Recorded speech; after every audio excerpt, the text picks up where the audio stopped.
It's like old times again, wasn't it, Joe? It felt like that. It felt a brilliant occasion across the board yesterday, but in particular the Munster Toulouse game was throwback performance by Munster, devastating way to go out, and there's not really much solace for them when you go out in that way, because they're playing the champions of Europe.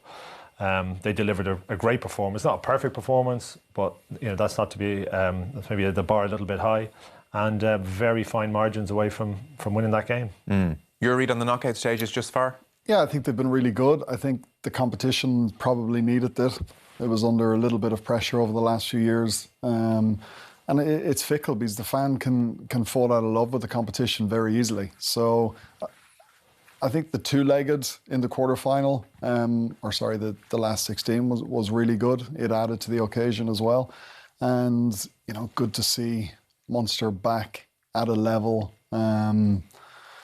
that they're capable of. They had their opportunities, they had chances to win it. They'll be kicking themselves. But I think to see 40,000 of their supporters back behind the team again was really positive. Leinster, very good yesterday as well. I was over there at Welford Road. They went 20-0 up at half-time, and when the teams came back out in the second half, you knew which way the game was going to go. So I think they probably took their foot off the gas a little bit.